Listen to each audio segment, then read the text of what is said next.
Starting में आप कोशिश करिए जो भी आपके अपने रेलेवेंट सोर्सेज हैं, जहां से आपने पढ़ रखा है, अगर तो आप सेकंड या थर्ड बार अटेम्प्ट कर रहे हैं तो रिवीजन आप वहीं से करें, हमारे नोट से सिर्फ वैल्यू एडिशन करें।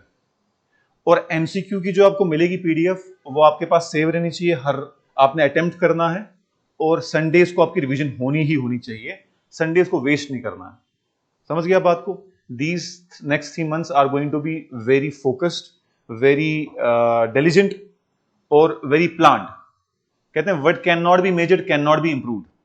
अगर आप किसी चीज को मेजर नहीं कर सकते, आप उसको इंप्रूव भी नहीं कर सकते। So you have to measure your own performance, कि हमारा आज का परफॉर्मेंस कल के कंपैरिजन में कैसा था, कल का परफॉर्मेंस आज के कंपैरिजन में कैसा था, are we doing any better or not. तो एज सच तो जो भी हम पढ़ाएंगे ये सब कुछ अवेलेबल है ऑनलाइन, और सब कुछ आपने भी पढ़ रखा है। लॉजिक यहां आने का सिर्फ एक ही है कि आपका एक शेड्यूल बन जाए, एक डिसिप्लिन बन जाए, और जो सेल्फ लेवल पे एक इंसान को लेथार्जी फील होती है वो ना हो, और जिस तरीके से, जिस एनर्जी से हम क्लास में आए, उस एनर्जी से आप भी ज्वाइन करें, और डेली प्रैक्टिस एमसीक्यू करें। आपको कमिंग टेस्ट का भी यह शेड्यूल मिल जाएगा जो आने वाला है, और उस टेस्ट को देख के भी आप तैयार हो जाएंगे कि ओके हमारा फलाने दिन को ये टेस्ट, इसका ये सिलेबस है। फर्स्ट वीक में हम एक ही टेस्ट करेंगे, सेकेंड वीक में हम 2 टेस्ट करेंगे, थर्ड वीक में हम 3 टेस्ट करेंगे। तो 3 टेस्ट पर वीक रहेंगे, ताकि by the time you are done with the क्या कहते हैं 75 डेज रिवीजन प्रोग्राम, तब तक आपने 30 टेस्ट तक कम से कम कर लिए हों। और क्लास से आपको आगे चलना है, वेट नहीं करना कि क्लास में ये टॉपिक पढ़ाएंगे तब पढ़ोगे। अगर आपको इसको रिवीजन करने के बाद जो क्लास हो रही टाइम बच रहा है, तो आप क्लास एक स्टेप आगे चलो, वो पढ़ के आओ, ताकि जब वो क्लास में बैठो आपको फटाफट वो समझ में आए। सबसे पहले मैं आपको बता दूं कि हम पहले प्रीलिम्स का एनालिसिस करते हैं, जेकेएस प्रीलिम्स का पॉलिटी का एनालिसिस। मैं आपको पिछले कुछ सालों के बारे में बता दूं कि 2021 से लेकर 24 तक 4 प्रीलिम्स हुए, 21, 22, 23, 24। इसमें एवरेज पॉलिटी के जो क्वेश्चन हैं वो 15 है पर एग्जाम, और सबसे हाईएस्ट पूछे गए 23 में और 24 में। 2023 में जो आपके नंबर ऑफ क्वेश्चंस पॉलिटी से थे वो थे 18, यानी 36 मार्क्स आपको सिर्फ पॉलिटी दे रहा था। और 2024 में 21 क्वेश्चंस वर फ्रॉम कहां से? पॉलिटी से, यानी 42 मार्क्स आपको कहां से मिल रहे हैं? पॉलिटी से। और ये ऐसे सवाल थे जो डुएबल थे। 21 में से एटलीस्ट 18 क्वेश्चन डुएबल थे। 3 क्वेश्चन में फिर भी बोलूं कि थोड़ा बहुत कंफ्यूजन हो सकता था, थोड़ा ज्यादा डिटेल में पूछा हुआ था, एलिमिनेशन मेथड नहीं लग रहा था, बट एज सच 21 क्वेश्चंस में से 18 डुएबल थे और 18 में से 15 डुएबल थे। यानी अकेले एक सब्जेक्ट पे अगर आप पूरा पर फोकस करते तो वो 30 मार्क्स तो आपको कंफर्म थे, और फिर आपको लड़ना था बाकी 30 मार्क्स के लिए, जिससे आपका कट ऑफ क्लियर होता। हमारा टारगेट यहां पर है 85 प्लस मार्क्स, 85 प्लस। तो उसके लिए हमें टारगेट करने हैं कम से कम 60 क्वेश्चंस, ताकि अगर 60 में से 10 गलत भी चले जाएं तो 60 बाकी जो 50 क्वेश्चन है आपको अपने 85 प्लस के टारगेट तक पहुंचा दें। ठीक है, अब मैं आपको दिखाता हूं कि 2024 में क्वेश्चन कैसे आए थे और कहां कहां से टॉपिक्स आए थे, और इसी बेसिस पे हमारी लिस्ट ऑफ टॉपिक्स बनेगी कि हम क्या करने वाले हैं। क्वेश्चन नंबर 1, इन क्वेश्चंस को मैंने रीअरेंज किया है, ये पेपर ए के क्वेश्चंस हैं। अगर आपको उसकी पीडीएफ चाहिए होगी हम ग्रुप में मैं डाल दूंगा आज विद आंसर कीज। और ये सारे क्वेश्चन हम अपने यूट्यूब चैनल पे डिस्कस कर रहे हैं। 3 हम डिस्कस कर चुके हैं, इकोनॉमी में डिस्कस कर चुका हूं हमारे विंग्स आईएएस वाले चैनल पे, जो ये अपना हिस्ट्री कवर हो चुकी है और एनवायरमेंट डिस्कस हो चुका है, वो आप देख लेना एक बार वीडियोस। 3 वीडियो से आधे घंटे के हैं, ज्यादा टाइम नहीं लगेगा। तो ये क्वेश्चन जो है प्रीएम्बल से है, सिंपल है कि किस करेक्ट सीक्वेंस में आपको जो कीवर्ड्स हैं प्रीएम्बल के, सोशलिस्ट, सेकुलर, डेमोक्रेटिक, रिपब्लिक, जो है किस ऑर्डर में पूछा गया है। ठीक है, प्रीएम्बल हमने हजारों बार पढ़ा हुआ है, बट किस तरीके से उन्हें सवाल पूछा वो समझना जरूरी है। कि क्रोनोलॉजिकल ऑर्डर, चाहे वो हिस्ट्री हो, चाहे वो पॉलिटी हो, चाहे वो एनवायरमेंट हो, क्रोनोलॉजिकल ऑर्डर आपके दिमाग में आना चाहिए कि अगर कहीं क्रोनोलॉजिकल ऑर्डर बन सकता है या फिर स्टार्टिंग से एंड तक ऑर्डर बन सकता है, वो आपको जरूर देखना है। ठीक है, उसके लिए हम आपको कुछ ट्रिक्स भी बताएंगे। अभी आपके साथ आपके ग्रुप में एक पीडीएफ शेयर होगी 150 ट्रिक्स की, जैसे ट्रिक्स के थ्रू आप ऐसी चीजें याद कर सकते हैं। तो प्रीएम्बल से एक सवाल, फिर आ गया फंडामेंटल ड्यूटीज से एक सवाल कि भाई आर्टिकल 51A सब क्लॉज 6 में, सब क्लॉज G में क्या क्या मेंशन्ड है, क्योंकि एनवायरमेंट के रिलेटेड फंडामेंटल ड्यूटीज में भी है, फंडामेंटल डीपीएसपी में भी है, पार्ट 4 में भी और पार्ट 4A में भी। तो अक्सर कंफ्यूजन होता है कि क्या क्या चीजें मेंशन्ड है। तो फंडामेंटल ड्यूटीज एंड डीपीएसपी जितना ज्यादा डिटेल में आप पढ़ो उतना अच्छा। फंडामेंटल ड्यूटीज तो 51A जो है उसमें ज्यादा कुछ याद रखने के लायक है नहीं, अगर आप उसको ट्रिक से याद करो आराम से हो जाएगा। फंडामेंटल ड्यूटी से एक सवाल पक्का आता ही आता है। फिर क्या fundamental rights, obviously fundamental right थोड़ा काफी कॉम्प्रिहेंसिव है, लेकिन देखो सवाल क्या पूछा है कि which of the following fundamental rights are available to non citizens also, और इसका भी ट्रिक है याद रखने का। 15, 19, 29, 2012 वो सब कुछ हम बताएंगे आपको इसमें। उसके बाद आ गया आपका अमेंडमेंट के ऊपर। अमेंडमेंट दो किस्म की होती है, एक वो अमेंडमेंट जो आर्टिकल 368 में बताया गया है और एक वो अमेंडमेंट जो आर्टिकल 3 में बताया गया है। आर्टिकल 3 वाले को अमेंडमेंट नहीं बोलते एज सच, उसके ही आर्टिकल 3 के अंदर ही लिखा हुआ है कि the amendment done under article 3 would not be considered as amendment under article 368। तो वो रीऑर्गेनाइजेशन एक्ट से रिलेटेड है ना, जिसके तहत स्टेट्स की बाउंड्री को डिमिनिश किया जा सकता है, मर्ज किया जा सकता है, स्टेट को यूटी बनाया जा सकता है, यूटी को स्टेट बनाया जा सकता है, so on and so fourth. तो एज सच कोई डिटेल में जाके सवाल नहीं पूछा, ऐसा सवाल पूछा जो as such being resident of J&K तो हमें पता होना चाहिए था।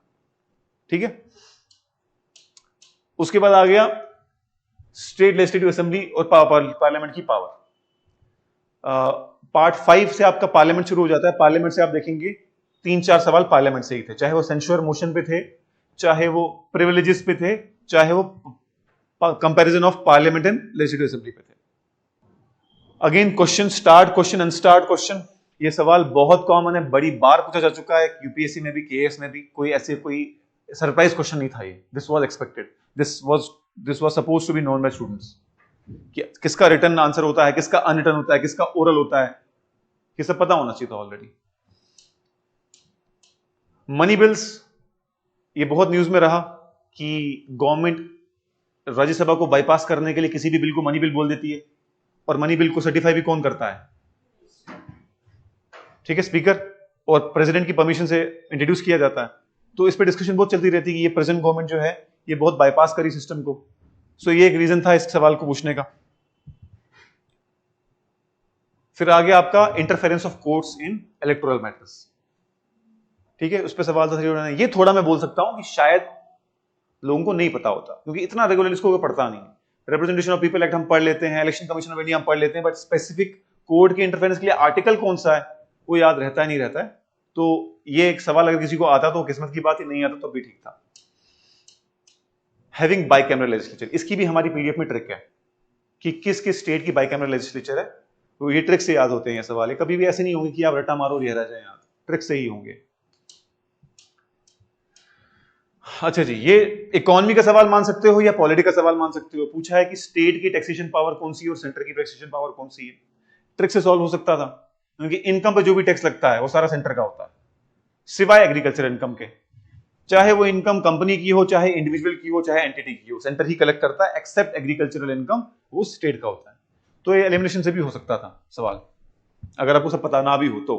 आपको यूनियन लिस्ट पूरी पढ़ने की जरूरत नहीं है कि आप पूरी यूनियन लिस्ट पढ़ने बैठो। एंट्री नंबर 87 में है, एंट्री नंबर 85 में है, इतना डिटेल में जाने की जरूरत नहीं है, ट्रिक से सॉल्व होता है सवाल। शेड्यूल के ऊपर सवाल होता ही होता है कि शेड्यूल में क्या लिखा है। इसके लिए ट्रिक है टीयर्स ऑफ ओल्ड पीएम, शायद आपने सुना हो, है ना, उसको याद रखने की ट्रिक है टीयर्स ऑफ ओल्ड पीएम, वो भी बताएंगे आपको वक्त के साथ साथ। पार्लियामेंट्री कमेटीज, ये थोड़ी कंफ्यूजिंग है, बहुत सारी कमेटीज हैं, बिजनेस एडवाइजरी कमेटी, उसके बाद आपका पब्लिक अकाउंट्स कमेटी, फिर आपका कॉमन कमेटीज होती हैं, किसकी चेयरमैन कौन है। कुछ कमेटीज के chairman by default head of the house हो जाते हैं, स्पीकर या चेयरपर्सन, है ना। तो वो सब चीजें हैं। इस बार हम वाइस प्रेसिडेंट पे भी ध्यान देंगे। वाइस प्रेसिडेंट ने रिजाइन किया, तो वाइस प्रेसिडेंट की एब्सेंस में कौन चेयरपर्सन बनते हैं। क्या chairperson ex officio vice president भी होते हैं, क्योंकि वाइस प्रेसिडेंट तो एक्स ऑफिशियो चेयरपर्सन होते हैं हाउस के, लेकिन अपोजिट इज नॉट ट्रू। तो वो सवाल भी इस बार निकलेंगे। Consider the following chief election commissioner, speaker of Lok Sabha, जजेस of supreme court, attorney general, इनका order of precedence. Again this was something which is not focused upon. ये सवाल मैं बोल सकता हूं कि अगर आप नहीं भी करते तो समझ में आता। ऑर्डर ऑफ प्रेसिडेंस याद रखना, टॉप 10 में रिकमेंडेड तो है, लेकिन not every time a question is asked from here. सबसे टॉप पे प्रेसिडेंट होता है, फिर चीफ जस्टिस ऑफ इंडिया होता है, फिर करते करते ऑर्डर ऑफ प्रेसिडेंट बनता है। कि अगर हम कॉन्स्टिट्यूशन के हिसाब से देखें तो कौन ऊपर है कौन नीचे, कहने को तो डी फैक्टो जो रूलर हैं वो प्राइम मिनिस्टर हैं, डी जोर ही प्रेसिडेंट है, लेकिन ऑर्डर ऑफ प्रेसिडेंट में सबसे ऊपर वही है। यानी अगर प्रेसिडेंट मौजूद होंगे तो प्रोटोकॉल ये है कि पीएम खड़े हो जाए, पीएम उनकी रिस्पेक्ट करें। आप अक्सर परेड्स वगैरह में देखते होंगे 26 जनवरी या उसमें जब प्रेसिडेंट आते हैं तो सब खड़े हो जाते हैं, तो उनका प्रोटोकॉल ये है। तो प्रोटोकॉल कॉन्स्टिट्यूशन डिसाइड किया, order of president. Drafting committee के मेंबर कौन है, तो ये एवोल्यूशन ऑफ कॉन्स्टिट्यूशन बोल लो या मेकिंग ऑफ कॉन्स्टिट्यूशन बोल दो, उसका सवाल है। ये लक्ष्मीकांत बुक में सबसे पहले चैप्टर दूसरे चैप्टर में दिया हुआ है। सीएजी के ऊपर question, comptroller and auditor general. जितने भी कॉन्स्टिट्यूशन बॉडीज हैं, चाहे वो सीएजी के हैं, चाहे इलेक्शन कमीशन है, चाहे यूपीएससी है, चाहे ये सब जितने भी कॉन्स्टिट्यूशन बॉडीज हैं, सुप्रीम कोर्ट है, इनको तो हमें डिटेल में पढ़ना होता है। इनकी रिटायरमेंट एज क्या है, इनकी सर्विस कंडीशंस क्या हैं, इनकी salary charge upon consolidated fund of India है कि नहीं है, ऑल दोस थिंग्स। ये आ गया आपका Panchayati Raj. Panchayati Raj and municipalities always a favourite in UPSC as well JKPSC. इनकी भी क्रिटिक्स हमारी पीडीएफ में हमने बनाई हुई है, तो वो सब के सब आपको मिल जाएगी पीडीएफ आज।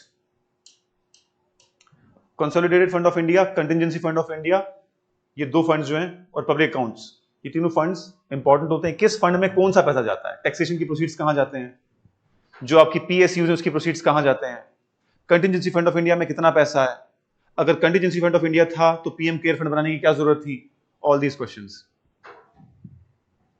जैसे अभी सीएम रिलीफ फंड है, अभी जो फ्लड्स के लिए इस्तेमाल हो रहा है। ये आगे पार्लियामेंट्री डिबेट से सवाल, अगेन अ डिफिकल्ट वन।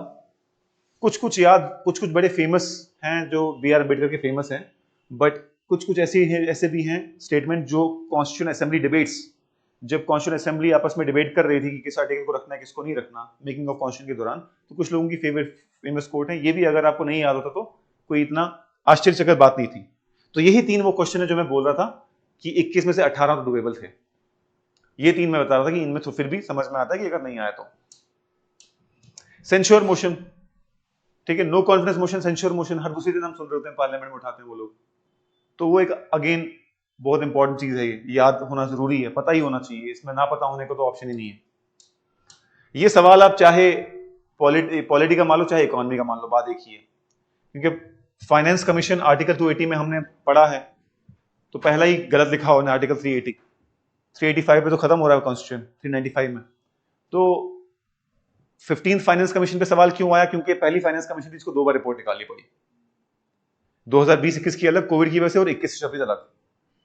तो ये 6 ईयर्स तक रही, नॉर्मली 5 साल तक होती है। फिर नई फाइनेंस कमीशन अपॉइंट हो गई थी डॉक्टर अरविंद पनगरिया के अंडर, तो वो इंपॉर्टेंट था, न्यूज में बहुत रहा था, तो इसलिए सवाल पूछा गया, और इसमें एलिमिनेशन मेथड से बड़े आराम से इसको निकाला जा सकता था। पहला सवाल रॉन्ग था, फर्स्ट को आप रॉन्ग मानो तो पहले तो ऑप्शन एलिमिनेट हो गए, दूसरे 2 रह गए। फिर आपको बस इधर देखना था, ये एक स्टेटमेंट गलत था इनका, 16 financial commission shell make its report available by 31 मार्च 2025, ये 31 अक्टूबर था, मार्च नहीं था। तो again this was not a difficult question. Statement देख के डर जाता था इंसान की, 5 स्टेटमेंट है यार, पता नहीं कौन। इनफैक्ट इसमें ज्यादा स्टेटमेंट होते हैं, वहां ज्यादा प्रोबेबिलिटी होती है आपको रॉन्ग स्टेटमेंट आइडेंटिफाई करने की, और वहां एलिमिनेशन मेथड ज्यादा लगता है। अच्छा, ये लास्ट क्वेश्चन जो है, जो मैंने सबसे एंड पे रखा, हालांकि पेपर ए में सबसे टॉप पे था, मैंने लास्ट में रखा, कि ये जेएनके के ऊपर था। ये आप इसको पॉलिटी में मानो या जेएनके जीके में मानो। जेएनके जीके से 3 सवाल थे। नंबर 1 था ये वाला, दूसरा टूरिज्म पॉलिसी के ऊपर, और तीसरा था सोलर रूफटॉप के ऊपर कितने मेगावाट तक वो अपलोड करने वाले हैं। उनमें से एक सवाल तो डुएबल था, जो कि था सोलर रूफटॉप टेक्नोलॉजी वाला, डायरेक्टली जेएनके बजट से था। ये सवाल जो था ये थोड़ा कंफ्यूजिंग था कि JNK assembly election 2014 is the third such election in last 1 decade. अब लास्ट 1 डेकेड ये फाइनेंशियल ईयर को ले लो या नॉर्मली जैसे हम साल लेते हैं, Jammu and Kashmir assembly election is the first election since 1947 that is reserved for seats for एससीज एंड एसटीज। तो इंसान कंफ्यूज होता है कि यार पहले रिजर्वेशन थी एससीज की नहीं थी। तो उस सेंस में थोड़ा कंफ्यूजिंग था, जिसको अगर नहीं भी पता होता तो समझ में आता। बाकी ऐसे आप देखोगे इस 21 क्वेश्चन में से 17-18 क्वेश्चन तो डुएबल आराम से थे, जिससे आप आराम से 30+ मार्क्स ले सकते थे सिर्फ पॉलिटी से। और ये सिर्फ इस साल का ट्रेंड नहीं है, ये पिछले कई सालों से चलता आ रहा है, एटलीस्ट 4 साल से चलता आ रहा है कि पॉलिटी की हेवी वेटेज होती है।